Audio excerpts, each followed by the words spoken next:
All right, today on The Explainer, we're diving into one of the most ambitious projects hitting television, HBO's plan to spend an entire decade retelling the whole Harry Potter saga right from scratch. And it really brings up the one question that every single fan is asking.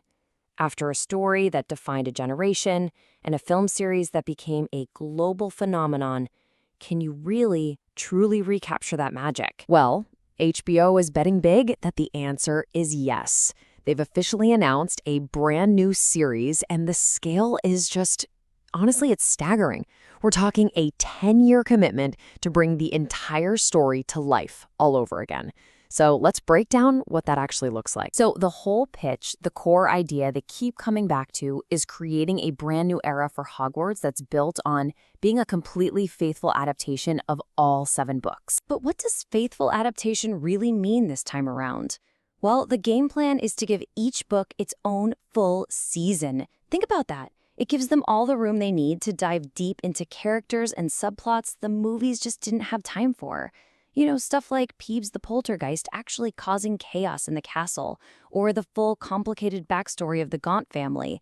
Everything is back on the table. Of course, a new era means a new cast. So let's meet the new generation of actors who have the, let's say, monumental task of stepping into some very, very famous shoes. Okay, so for our main trio, we've got fresh faces: Dominic McLaughlin, Alistair Stout, and Arabella Stanton.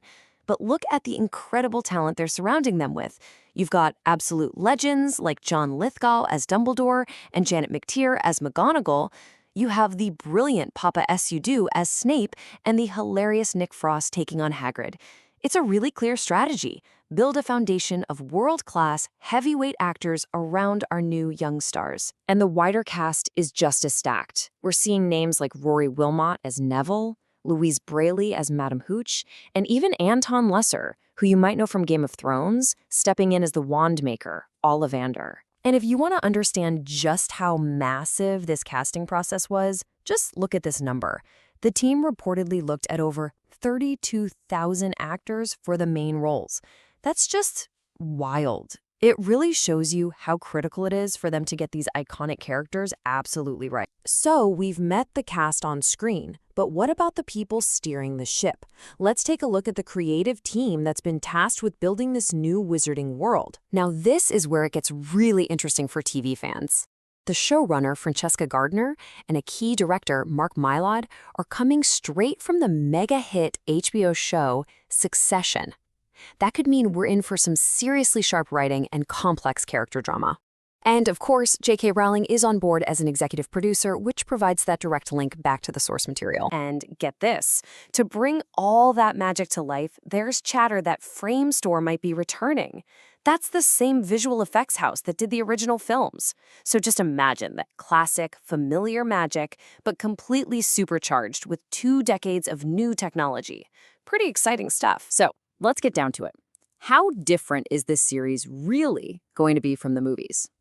Well, the biggest promise, the thing that changes everything, is that commitment to being faithful to the page. The real difference here is time. The movies had the impossible job of cramming a whole book into about 2.5 hours. But the series, it can let the story just breathe over an entire season. This also fixes that tricky problem the original cast had, where the actors started aging faster than their characters. Here, they'll grow up right alongside them, just like in the books. It's basically going from a sprint to a marathon, and the creators have been crystal clear about the focus here. This series is going to stick only to the original 7 Harry Potter books. So for fans, that means no confusing tie-ins, no side stories from other franchises. It's just a pure, dedicated retelling of Harry's journey, from start to finish. Okay, so with this much ambition and this huge of a scope, the big question on everyone's mind is when? When can we see it? Let's look at the timeline for this incredible, decade-long journey. So here's the roadmap they've laid out. Production is set to kick off in the UK in the middle of 2025. Then you'll want to mark your calendars for a premiere in early 2027. And if everything stays on track, the final season, the final chapter, won't air until around 2037. This isn't just a TV show, it's a full-on decade-long event. Look, at the end of the day, this project isn't about trying to replace what came before. The people making it are calling it a significant new chapter. The whole goal is to bring fresh depth and detail to these stories we love. It's for a brand new generation of fans, and yeah, it's also for all of us longtime readers who always wish we could just stay in that world for a little bit longer. So all the pieces are there. You've got a prestige cast, a top-tier creative team, and a massive decade-long commitment from HBO. But the real question is still hanging in the air. Can this new version create its own unique legacy, or is it always going to be living in the shadow of the original? I guess we'll start to get our answer in 2027. We'll just have to wait and see.